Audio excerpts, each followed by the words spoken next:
Hello, everybody. Welcome to the first e-news of 2022. Thank you for joining us. So today we thought we'd talk about what's going on in the capital markets. Some of you got your statements and realized that yes, your account can go down month to month or quarter to quarter because it had been so many months in a row where you got a statement and it was up and away. But that is to remind you that yes, stocks and bonds can both go down in value. So what's going on? Well, the day after Thanksgiving, that Friday after Thanksgiving, we saw a big sell-off as the Omicron variant of COVID came to light.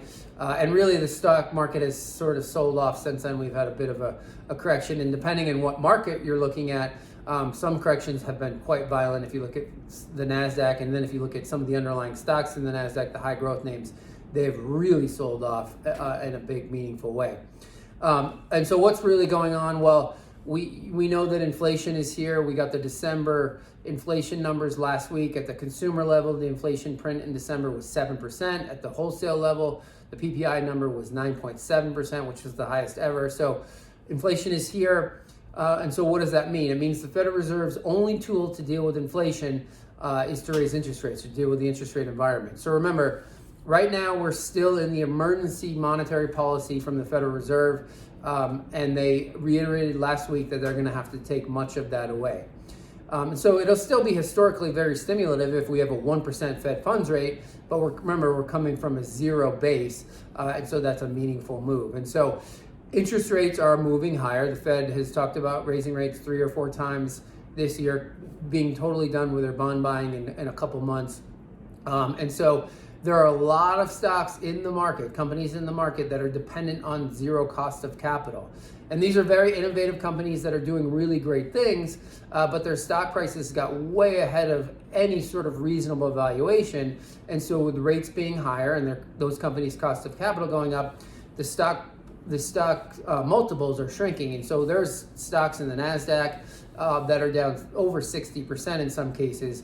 The NASDAQ's not down that much, but there's some of the companies in there that were way overpriced. And so we expect the push and pull that's going on in the market. Remember, higher rates, there's going to be some headwinds for some companies, not all companies. But the other side of the equation is there's record amounts of cash still on the sidelines that are buying the dips, and we think that will probably continue in 2022. You know, we're not expecting some big sell-off and recession in 2022. That doesn't mean it's not going to happen. We just don't really necessarily see it. Remember, the Federal Reserve raises interest rates because the economy is overheating, and it's good. So Josh can talk about the parts of the market that our clients own, and why we think it's a much better positioned place than a lot of these big stocks that have sold off a bunch in the last month and a half. It's no surprise when you look across the big board what's actually doing well.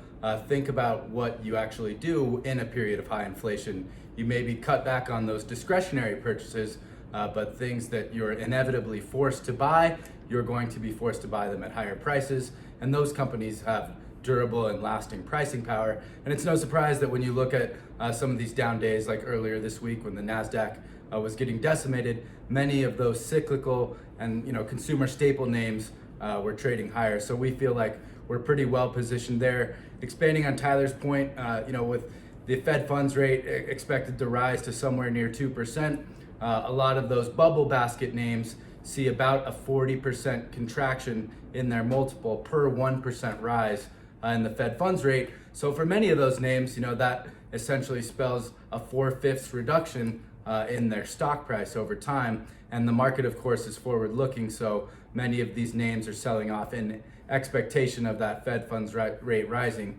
over the next couple of years. And it's happening in a big whoosh. And a lot of people that felt like they were geniuses are finding out that the market is a fickle instrument for sure. But when you look at what's doing well on these days, it's all of those staples names, the utilities, and specifically small cap value and a couple other areas of the market that are laden with those names that have durable and lasting pricing power.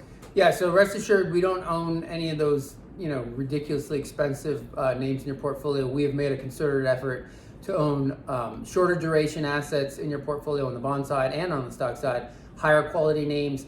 We own companies that you have to buy their products and services no matter what's going on in the economy. So think of toothpaste and washing detergent, all those sorts of things. They actually make things, they have earnings, they're not dependent on zero cost of capital. And so we feel like this period is similar to the late 90s.